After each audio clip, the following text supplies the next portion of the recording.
пауза. Ты там going. Ну что?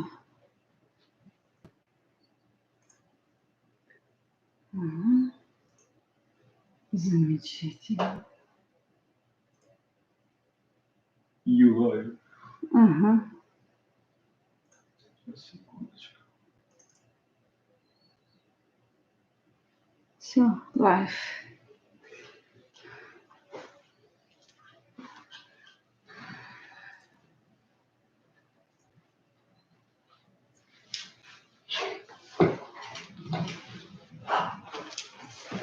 Good evening. Good evening, Dr. Ted. Hi, Jane. It's good to see you again. It's Thursday again, so how do we choose our topics? This topic came to me by itself, and apparently I found out that many people talk about special abilities, like sixth sense. Yeah. And people were asking me, why did we schedule such a conversation? Are we proud of ourselves that we're empaths? Of course we are.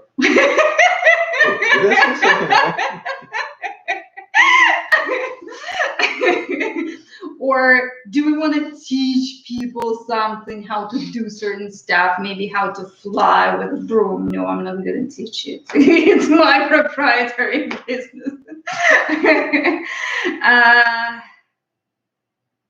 I said that this conversation is to warn, because in most of the cases, people are shown these abilities as wonderful ones. They are told to others that it's cool to have them. It is. Okay, let's elaborate on this one. How cool is this? I just want to address you on reference to teaching someone something. So this is the notion of the teacher. The teacher is the person who realized that you cannot teach anyone anything. That's the teacher. Before that, the person cannot consider himself the teacher. The reason for that is very simple, because we are the full reflection of the force of love which created us, which is all-knowing. So we are all-knowing by design. And that was a very reassuring notion by my teacher, with whom I studied prayer since 2000, when I asked her about when I would know things. And she said, don't worry about it. You know things already. You're just not aware of it. And in a due time, which is established by higher consciousness, the things you think you don't know will rise up in your consciousness. You will have full feeling like you start knowing something new. But it's not something new. You're already aware of that a long time ago, from the beginning of the universe. It's remember we were talking about the Russian scientists call it noosphere. Yeah, yes, there's a notion of noosphere, yes. Yeah, it's like kind of database around Earth. That's their opinion. Yeah, Akashic record, yes. Yes, you can call it Akashic records as well, where they have everything about everybody. But I would also say everything about everything. Right. But what's going to happen with the probably way right, way left, way straight, way back. So all of the variations.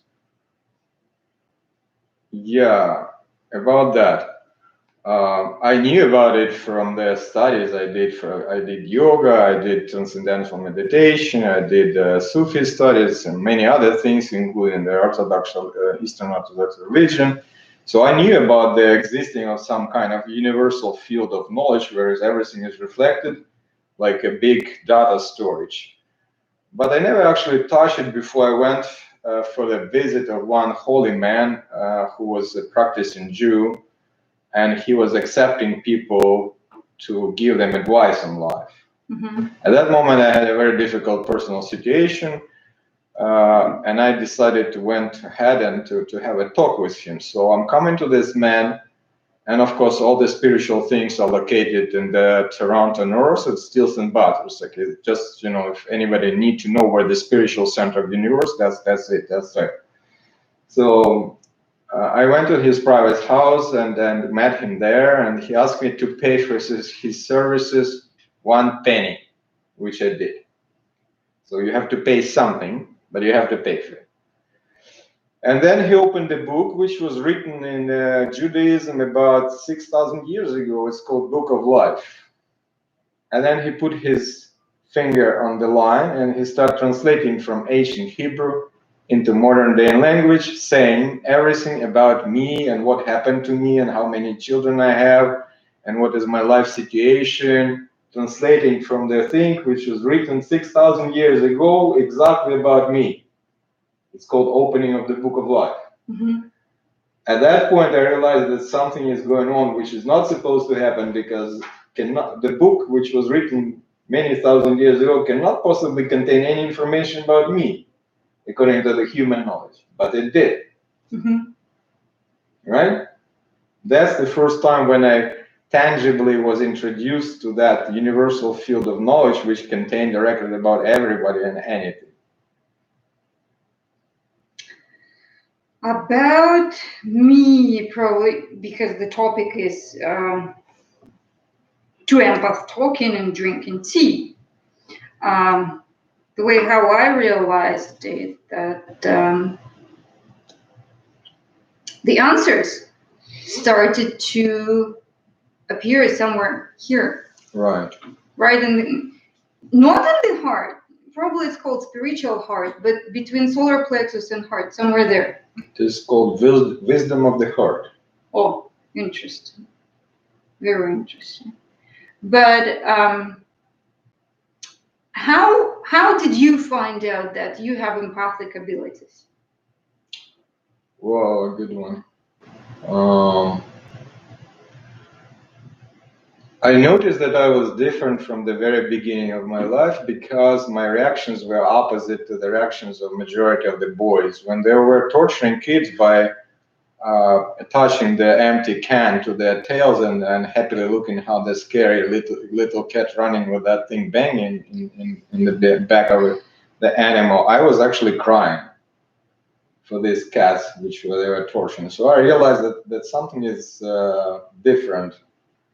And I also noticed that when I'm watching movies where people laughing, I'm crying, and where people crying, I'm laughing. How old were you? 12, 13, Well, mm-hmm. Which was strange. Like, yeah, for the regular boy, it is strange. Yeah, this comedy when people getting beaten up or falling, unfortunately, and injure laughing themselves. Everybody's laughing. Yeah. I wasn't laughing at those things. Yeah. I was crying for these people because I felt their pain. Even that pain was imaginary, that wasn't real. Yeah. But I still felt that pain. It's not a good situation when you fall and injure yourself. There's nothing laughable about it too much. Now I'm recalling I had the same reaction. I never laughed at those comedies. Right. I found out that something's wrong with me. That not wrong, but it's a bit different. I was born and I grew up in a little, I can't call it a village because it didn't even look like a village, in a desert. And there were many people dying in there. People would be sinking because it was on the lake and different situations. And some of dead people, right the next night, they would come to me and ask me to pass some of the words, 2-3 sentences to their relatives. I couldn't understand a thing out of what they were passing on, but I felt obligated. So when I would go to these people, of course, I was so scared that people were going to be laughing at me. But as soon as I would pass those words, relatives understood them.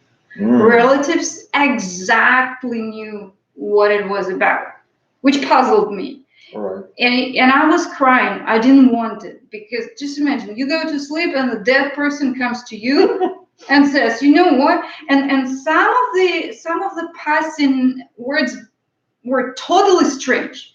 Not the ones that I would care about. Like, for example, tell her to get this sweater back and pass it to this guy. Like, why do you even care? All right. You are there.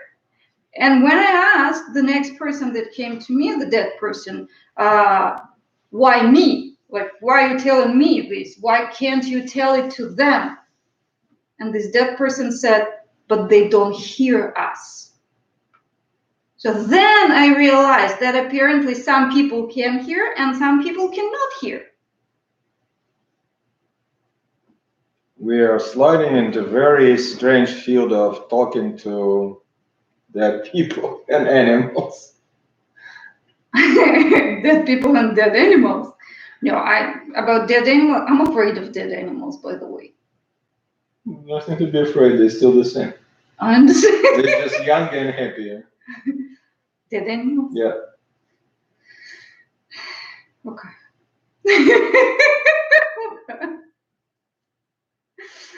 See, I had two visits from a dog, my son's dog, which passed on several years ago. Uh-huh.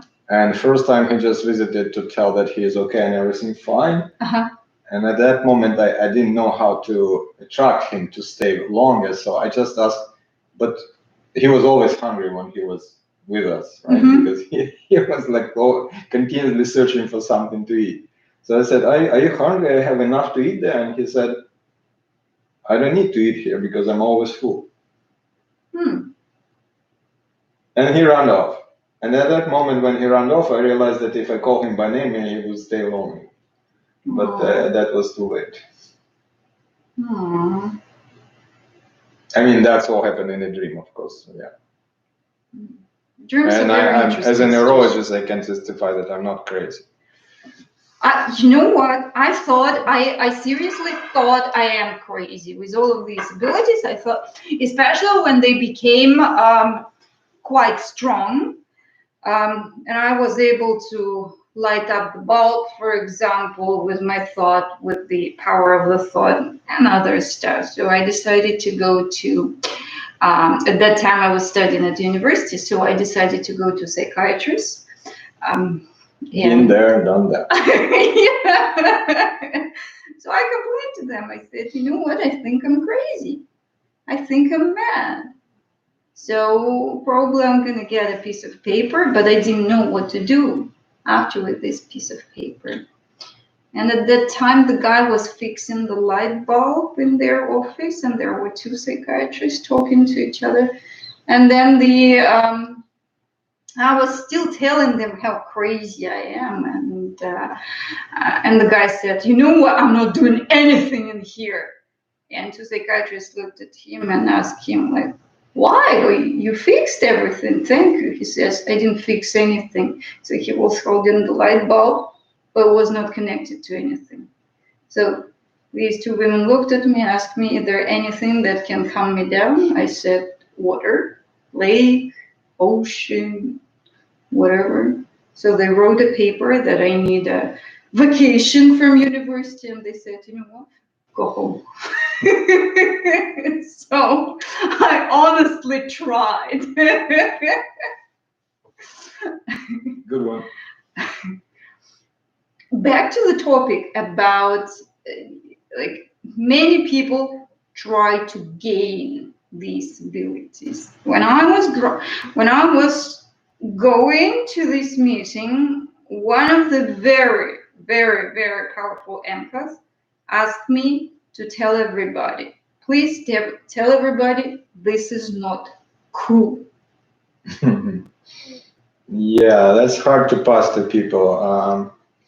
The truth is that there is a technologies which not easily, but with certain training and certain practice, you can gain many supernatural abilities, which in yoga called siddha, and you can practice them and use them. The problem with this is that when people entering different streams of self-improvement and philosophies and some religious groups, they never warn them that there is a deception there. This deception, called in the Eastern Orthodox religion prelest, mean that the person would be given something very nice looking, but that thing would destroy him. My precious. Yes. Yes, something like that. Прельщать. Yeah, I'm trying to find something in English that would translate it perfectly.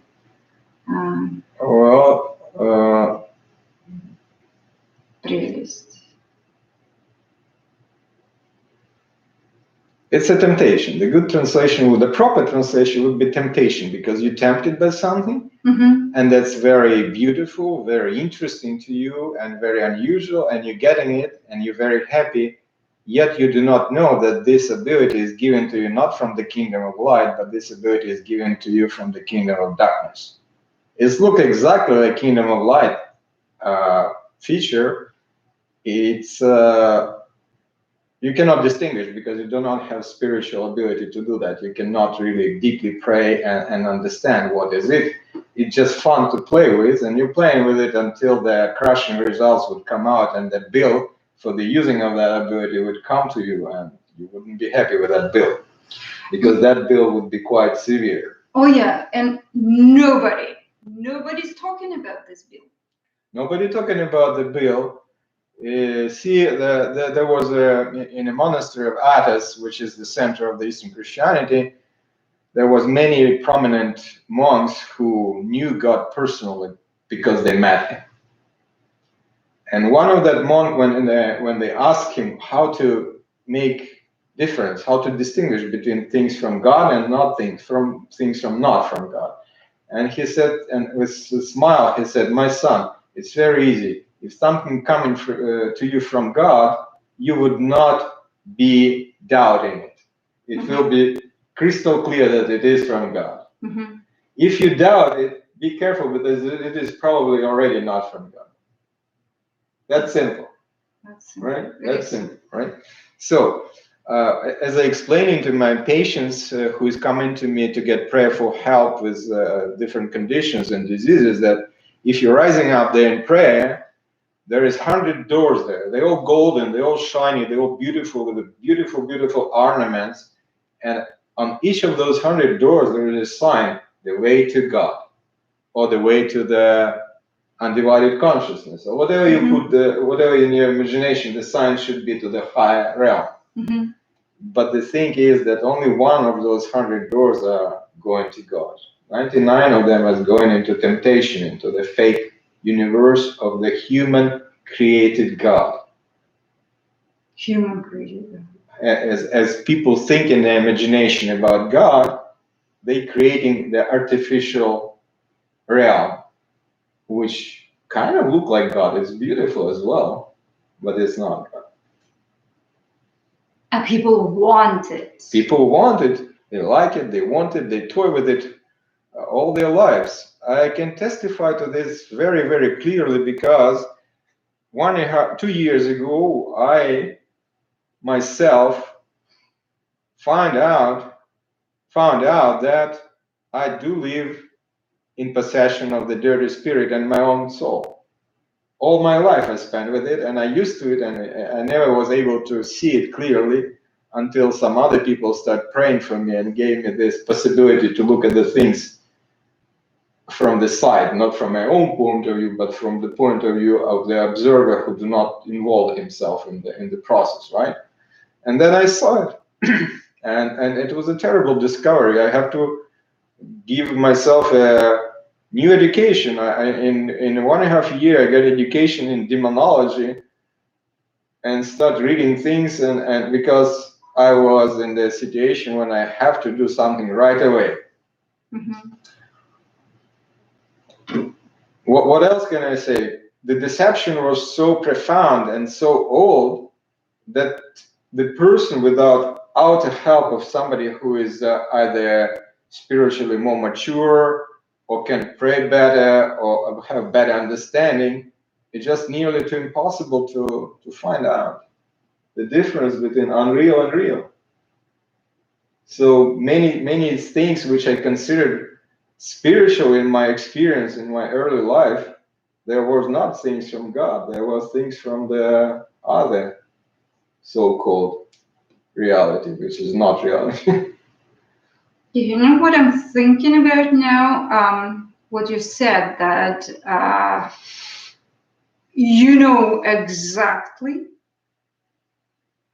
because you have no doubt, but other stuff has varieties. Yes, that's one of the clues. You cannot make the judgment 100% with this, but this is one of the big clues. Yes. Yeah. So now going to abilities. Ability. Some people are born with these abilities. Some people get them at a particular moment of life.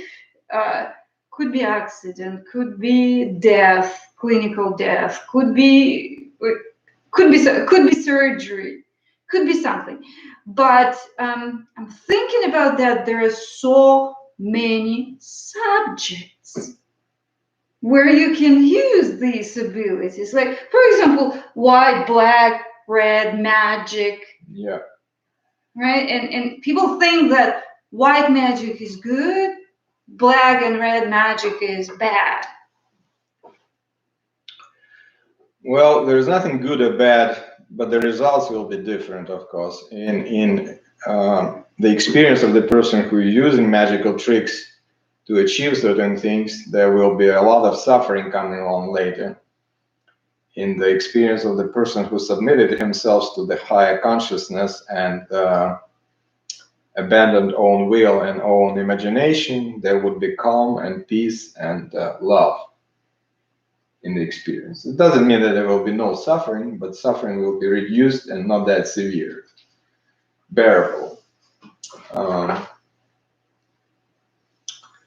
Once upon a time, I had this young lady who was a disciple of the Mrs. Blavatsky. We heard about that. They have a society here in Toronto, so she was Really? Yeah, they have society in Toronto. Yeah, there is headquarters and everything.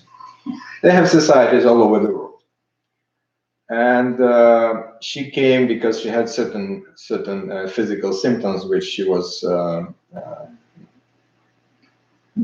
her understanding was not enough to understand what's going on. So she came to ask me for the advice. And we talk, and all people who follow in Blavatsky are refined people with a higher intellectual potentials and artistic and all this. And she was exactly that. She was very smart, very interesting, very educated, very mannered.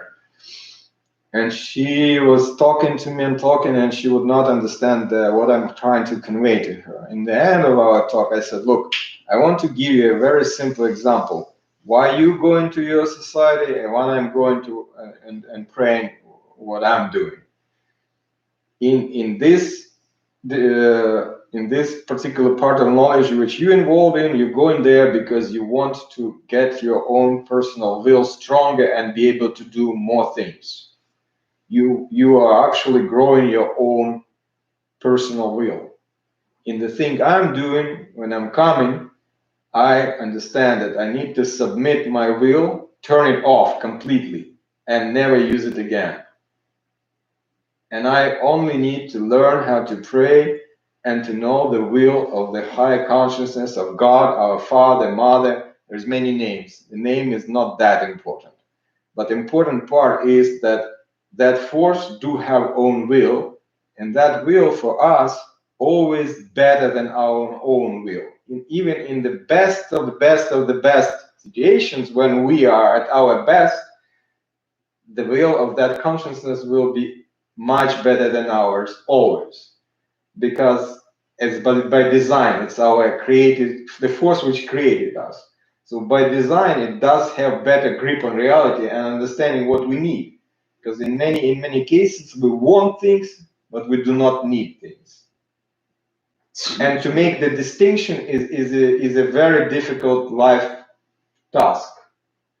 Majority of the people don't even want to make a distinction. When they just They just go for the thing they want, and they get in it, and they enjoy it for a certain time, and after that they see that it's not enjoyable anymore, and they need next one and next one and next one and next one, and after that several decades of the running like that, they feel empty, abandoned, sad, depressed, and then they start learning things around, asking, and they realize that that lifestyle they led was fake.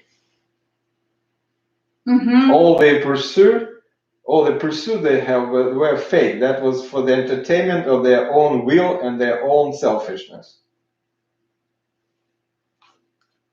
This is a good period now to understand these things and to start practicing prayer as it intended to be practiced, not as people want it to be. Let me tell me why people don't like truth and why people like lies. Okay. You want to know? Yeah. Okay. That's the thing. The lie is like prostitute. Whatever the position you want it to be, it will accept that position. It will bend for you, and you will be very happy because exactly as you said, the lie will do it. Yeah. And that's why people like the lie so much, because it's so adjustable. The truth, people don't want it and don't like it because you have to bend to truth, because truth is unbendable. Whatever you do to it, whatever you tell about it, whatever you think about it, whatever you try to change, it's unchangeable. It's truth. It's not from humans. It's not from human consciousness. It's not from dual consciousness. So people don't like it because they don't want to adjust themselves to something. They want something to be adjusted to them. Yeah, this is true. Here I am, do something for me. Yeah. Well, we know we're raising the whole generation of princesses and kings. Who gonna clean the floor? We will.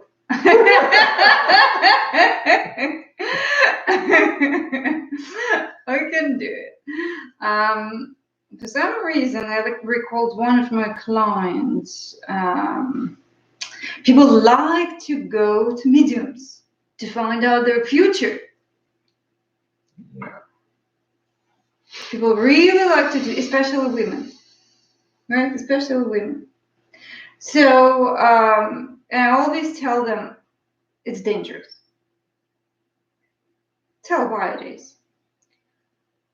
Well, in my experience, out of those fortune tellers, there is people who do understand spiritual realm and know how to cautiously proceed and capable of acting in spiritual realm and behave themselves properly.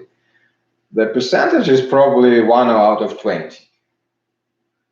Out of 20, the 15 would be probably the charlatans, and some other would be honestly misled people, and one person would be probably person who understands. How to find that one person? I know how to find that one person, but I don't need any more that one person. But for others, I don't know how to find that other person. How to make your judgment? It's difficult. If you don't know how to pray and you don't know how to listen to the higher consciousness, to the undivided consciousness, non-dual consciousness, it's not easy. It's hard. There is a bright example. Here in Toronto was residing a famous psychic who was making accurate predictions and doing lots of things which amazed people. And quite often the government officials from Canadian government would come to his house to get questions answered and to have a personal appointment. So he was quite prominent. He used to live downtown. I don't want to use the name, but whoever wants to inquire, they would find it easily. And then one day he decided to. So the claim is that he knows something more than other people, right? One day he decided to sell his house. The fake customer came in for the fake appointment, pulled the gun, and shot him in the head. Lovely. That was the end of story of the prominent psychic who was not able to see his own death, violent death, coming right to him. So my question is, like, what kind of psychic we're talking about? Most prominent holy people would know their destiny and tell it up front many years. For example, the scandalous figure of the Rasputin, right? His daughters were telling him, "Father, you don't belong to St. Petersburg. Let's go back to Siberia, to your village. You're not from this society. You should go back because they kill you." And he would answer, "I know they will kill me." He knew it. Mm-hmm. And he was telling about this very easily and straightforward, that he possessed the knowledge that he would be violently killed in St. Petersburg. Yet he decided to stay. Many other holy people would know the date when the departure. Recently, the elder from the Arizona monastery told us that after his departure in a couple months, the war would start, which humanity haven't seen before. Ta-da! And exactly at that time, this poop virus, as I call it, was unleashed to scare mm-hmm. people. Mm-hmm. So that's examples of the real knowledge of the higher realm. And there's many examples of the knowledge which seems to be real, but as in that case with that prominent psychic, as I gave this example, it's not a real knowledge. It's some knowledge, but that knowledge is not coming from the higher realm. That knowledge has been stolen from somewhere illegally. Demons? Yes, demons. Yes, exactly. Yeah. Demonic activity. It's manifest exactly as a holy activity. It's making sure that you would not be able to do judgment by yourself. It will present you all proper claims and proper judgments and all things, and you would buy it and you would spend with it many years, only to realize many years, decades later, that you've been fooled around. Mm-hmm. Hold on, what I wanted to talk about. One lady asked me, she put actually into our event on Facebook, how body affects soul. Does it affect it at all? Is it possible to affect soul through the body? The body, as you're using it, is not really the body. The real body, in the proper meaning, is the body of Christ, or the guardian angel, or many names to it, but that's not a physical body. That's our inheritance from the higher realm, which each of us do have. That's immortal body. That's body of spirit. The body you're talking about, yes, it does have certain influence on spiritual things, certain limited influence, and there is many ways of dealing with your past to the next understandings, next knowledges. There is a certain practices in yoga when they abandoning completely the needs of their physical body in order to be able to pass the huge amounts of suffering they had in their generations through that suffering of the body, for example. Mm-hmm. I use that method a lot in my life because it's much better to have your body sick than to have your soul sick. Totally agree. So we're coming then, it leads us to pain. To pain, yeah. This is the thing. When somebody wants to be the monk in the Orthodox monastery, the first thing that person being taught is the fairy tale about the one monk who got healed from the terrible disease after many years of praying. And he was so happy that he was healed of that disease, and he's running to his elder and saying, Father, I just got healed through prayer from that disease I was suffering for so many years. And the elder stopped him and said, son, go back to your cell right away and start praying that God will give you back your disease, but instead will give you the knowledge of your sins.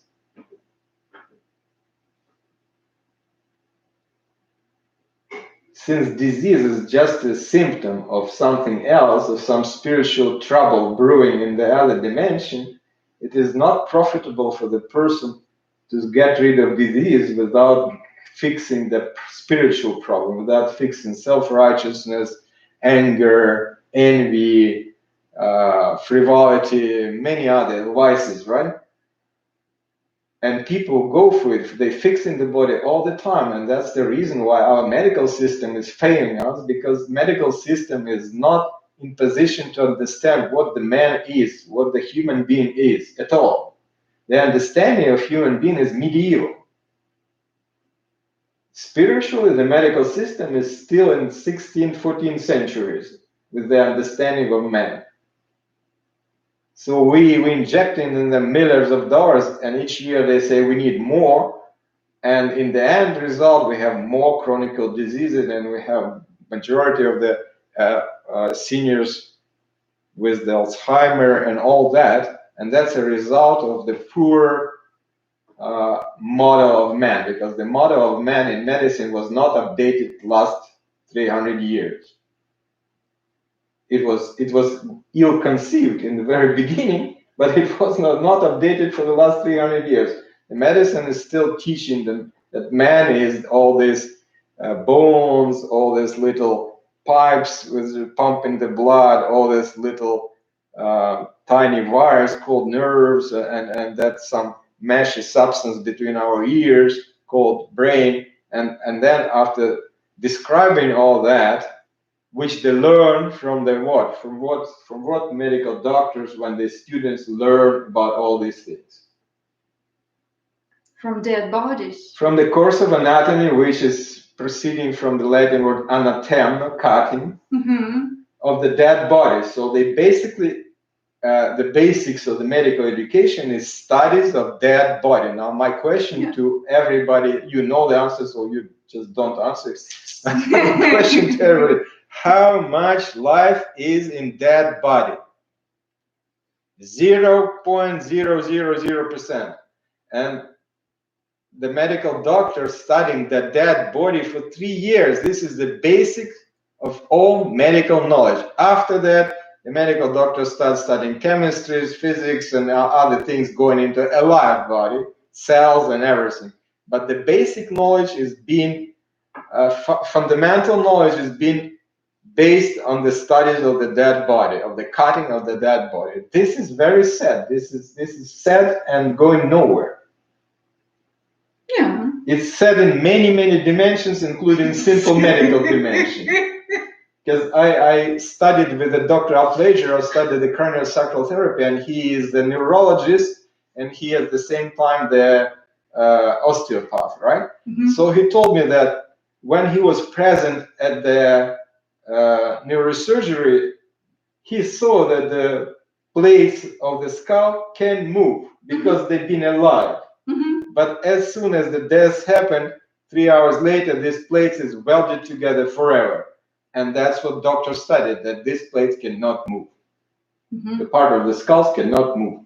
Why did they study that? And I studied that, and they told us that because that's proceed from the anatomy course, right? You knock on them and they welded together in one structure of the skull. But when you see it alive, you see that it's not so. It's exactly opposite. They move quite a lot. They do.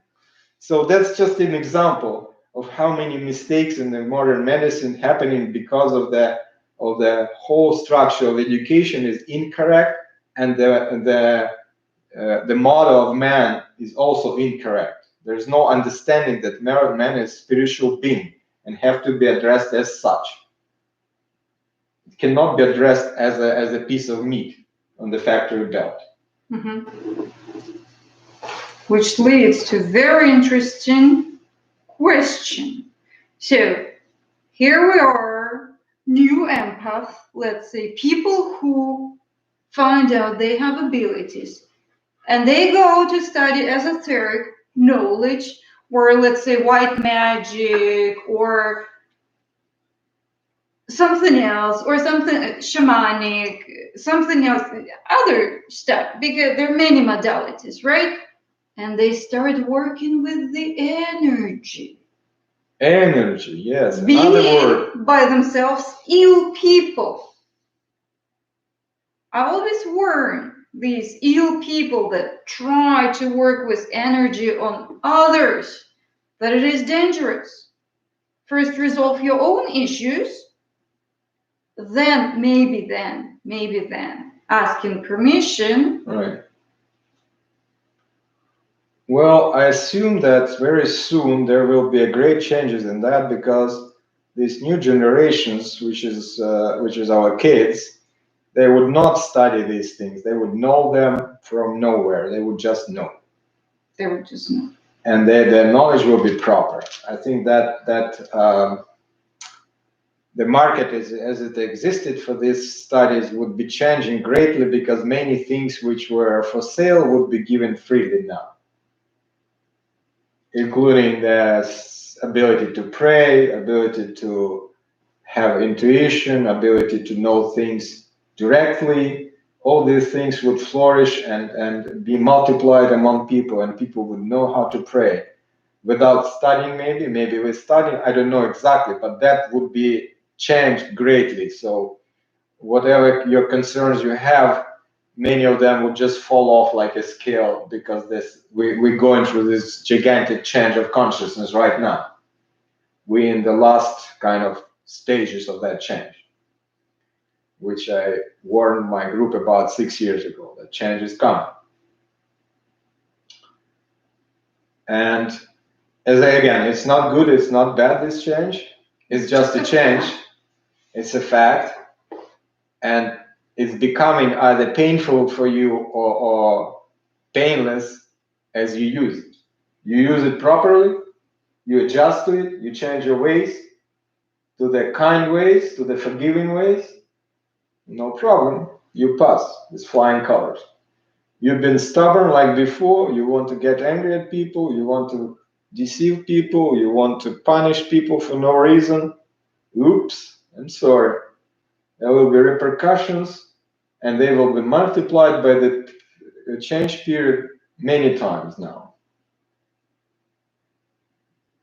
They always be, right? Around repercussions for the improper behavior in spiritual realm. Yeah. But now they will be multiplied. Look at this. I got angry at my look at this. I got angry at my bed at 90%, and right away I cut myself. So it's just a tiny little example. It's happening right away. Yep. Like if I do something improper, the hit coming right next second. Versus like 20 years ago, if I do something wrong, immoral, the repercussion would come 5 years later, 2 years later, next month, but never exactly at the same time. Now I'm getting right away. It's the same very second. Yeah. Did something bad, got upset with somebody, boom, here you go. Here you go. That's funny that we can cut it.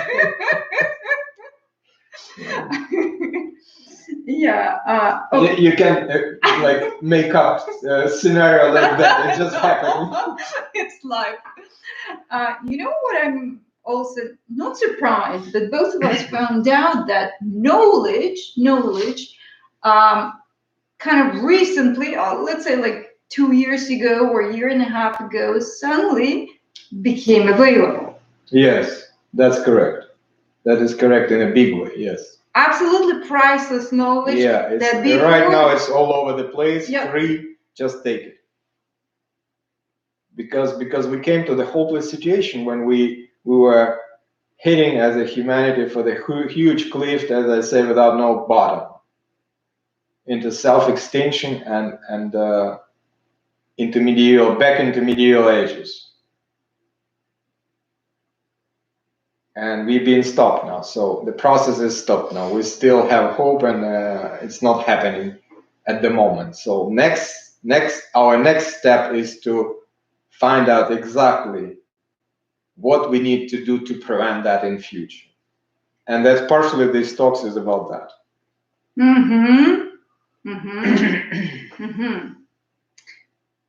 So we were kind of when I announced about this event, one gentleman asked, why talk about this? Why talk about abilities?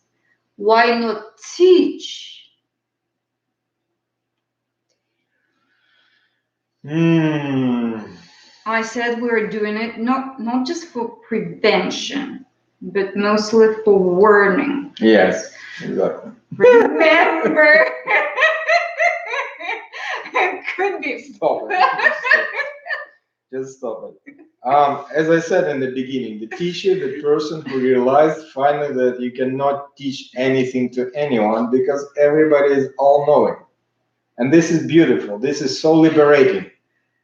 Because when you don't know this simple truth, you have this fear that you wouldn't be in position to get some knowledge because that would be too late, or you wouldn't be good enough and stuff like that. When you have this simple knowledge that you already know everything you need to know, you already know.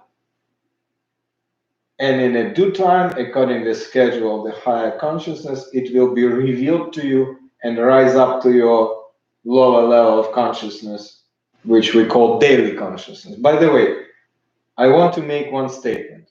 We call the non-dual consciousness changed state of consciousness, meditative consciousness, prayerful consciousness, whatever. And the general notion is that this, as we talk, is our normal kind of consciousness, and that is changed consciousness. So the truth is exactly opposite. That is our normal consciousness, the way we design it, the way we're supposed to be. This, when people talk and judge everything and chirp and chirp and chirp, sometimes our taxpayers dime, it's abnormality, it's a degradation of the design, it's a stepping away from the proper design. It's changed state of consciousness. The consciousness people on average have every day, it's a changed state of consciousness, meaning disease, it's inflamed. It's inflamed with fear, it's inflamed with self-righteousness, it's inflamed with many other things, but those two are the main things, fear and self-righteousness, right? Yeah, I agree. They're all over the place, and I call that inflamed consciousness because it's continuously inflamed. It's always making some judgments or expecting some terrible things to come. The communists will come, the market will crash, the moon will fall on Earth, the virus came, which is right now seemingly true, and many, many other things. That's how that dual consciousness operates. And it's a continuous state of the hysterical fit, of tantrum, temper tantrum. It's, oh, everything's crashing, that's it, that's the end of it. Oh! Because the energy is, you need a lot of energy to run like that, right? Oh, yeah. That's why people stealing energy from other people around, because they waste it so much. Yeah. They don't want to make their own, so they quickly stealing it. And then you talk to the person like that, and in 15 minutes you start like dying like flower which wasn't watered for 2 months. Then people are saying, one lady asked me some kind of question, it's an interesting question, but I replied that I don't think I have enough energy to answer this question. Exactly. But then the other one interluded into this. She asked, isn't there opinion that energy is everywhere and you can grab it from everywhere? That's exactly correct. The problem is that people don't know how to do it properly. The energy is everywhere. Right here where we are is millions of watts of energy, whatever. You can light whole Earth without electrical stations, without nuclear power stations. But there is not many people who know how to use that, how to get to it. But sometimes it's in the same thing. I can compare it to the asthmatic, to the person with asthma. There is whole room filled with the perfectly clean, fresh air, and the person cannot breathe. The person is dying from choking, from shortage of air. That's what we do to ourselves in the spiritual world. There is tons of love, tons of energy, tons of good stuff, and we die from shortage of all of that above. Yeah, people don't. I think I impressed even Snezhana. No, you know what I recalled? I recalled that. Thanks God, it's okay. I didn't impress you. So everything back to normal. Just relax, people. No, you know what was funny? What I recalled, I was driving to one place, and I know that you were praying for me, and I felt love, and I was saying, no, Fida, enough. I cannot stand this much love. Yeah, I can relate to that. Yes. Yeah. And the guy, friend of mine, he's looking at me. He says, I usually say it's not enough. Give me more. Give me more. And you are saying enough. Stop it. Yeah. I had a similar experience. I was visiting a friend of mine. She's in the next life right now. And she used to live in Windsor. And it was winter. And she is a pretend little tiny old lady who just play those bells in the church thing. And but for real, she is a huge healer and the practitioner of the Christian Science healing and everything. And she know the way with the prayer and know how to harvest that energy. So I'm coming to her building, and as I start walking towards the entrance of the building, there is a fire start burning in my chest. And as I approaching her door in the elevator, the fire is getting to the extent that I'm getting no good. I'm getting sick from it. Too much. So she opening the door and she knows. Is something wrong with you? Do you feel no good? I said, no, it's exactly opposite. I feel so good that I might not be able to bear it. Yeah. And she said, it's okay. Just sit down here. I'll pour you tea. You will be fine. You will be okay. And I was okay. And that was good. But I mean, the amount of energy she unleashed on me, even we haven't seen yet one another. We just had a scheduled meeting, right? It was already so that the body was not able to tolerate it. The body is going like jittery and high. Yeah. Yeah. That was quite an experience, yeah. And she shared with me a lot of trade secrets, which is not secret. But, trade secrets. Yeah. But most of people. I miss her very much. Aww. Most of people think that you can't give too much love. Like they're telling me, like, why do you give it to everybody? And I say, I will never be empty, because the more you pass on love, the more you have. That's the thing. The one of the main reasons of suffering is the notion that one need love. Now, everybody know the almond covered with chocolate, right? The candies. That's a good one. So my question is,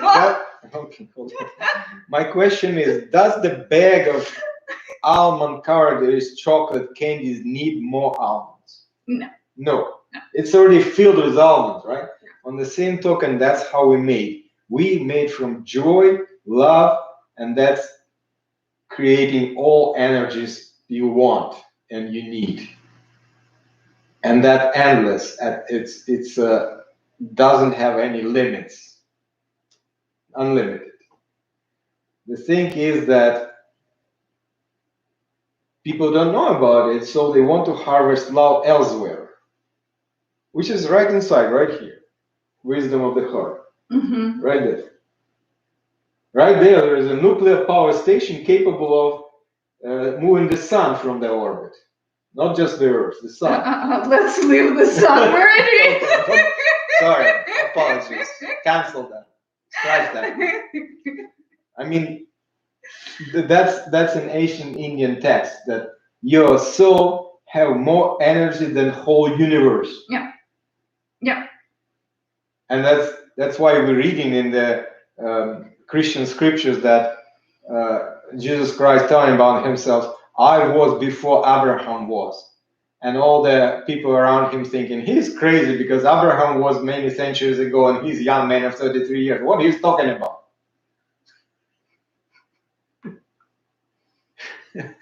So the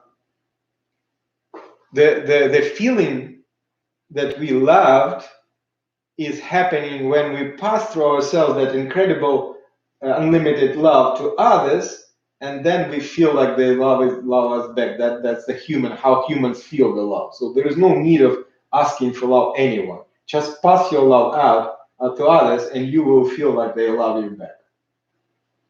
But many people want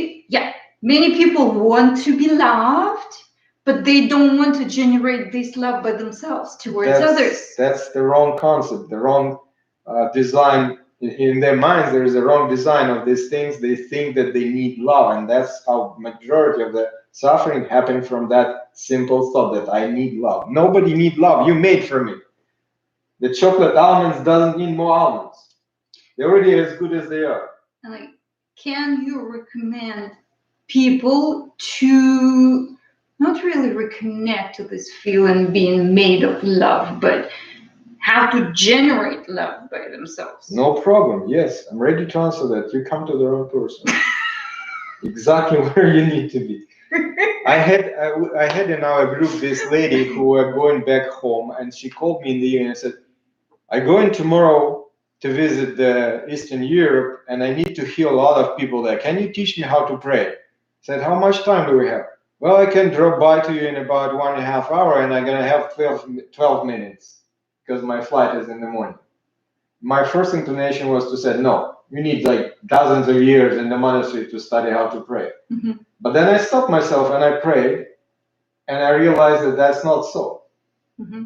If there is a request like that, there should be an answer to that. So I said, "Okay, I can't use the name because, okay, Anne, I'll teach you how to pray McDonald's style.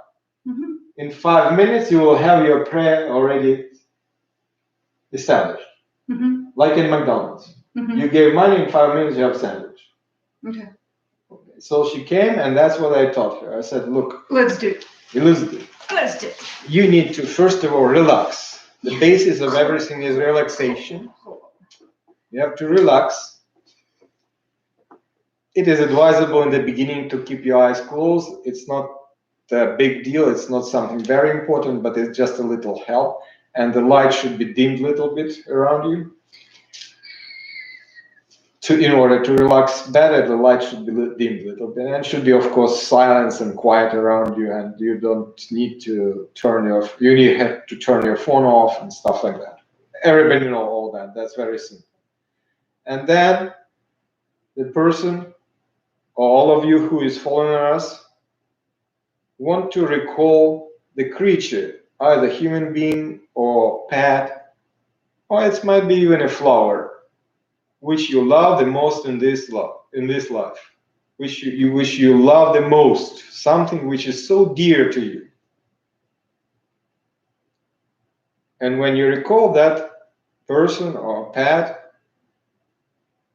you need to you need to see visibly how you love that person as a picture or as a movie, preferably colored. And when you do that, you have the warm feeling in your chest rising up. So you just, as a campfire, you just add a little bit to that fire already rising up in your chest, to that warm feeling. You just crank it up because you can. And you just keep cranking it up and don't be shy.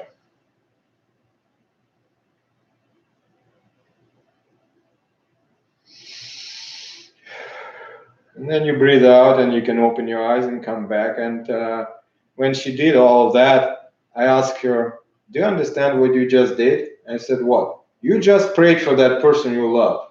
That's prayer. That stream of love you felt in your chest, that's prayer. That's the basic of all prayers. The prayer is much more to that, infinitely more to that. But this is the basic. If there is no love, there is no prayer." No. You can repeat the words for many, many dozens of years. If you do not have love in your heart, this is all empty words. You can repeat formulas and have some effects, but that's not prayer. That's something else. That's witchcraft. Witchcraft. Yes, witchcraft. What time is it now? We've been talking 57 minutes. It's You know 1 what? minute to 8. we're going to wrap up now, and we welcome any questions. You can send questions either to me, to my email, to my messenger, to whatever. So we're going to use them when we make next spiritual tea, because my cup is empty. Your cup is empty. Well, Jesus said, I will give you water and you would not thirst anymore after you have that water. Okay. Deal. So, thank you. This stream has been also on my YouTube channel, which is Dr. Ted or Ted Savchenko. So I will put all of the stream names under somewhere on my Facebook channel. Okay, and maybe in the email. So have an awesome evening. Until the next time. Bye-bye.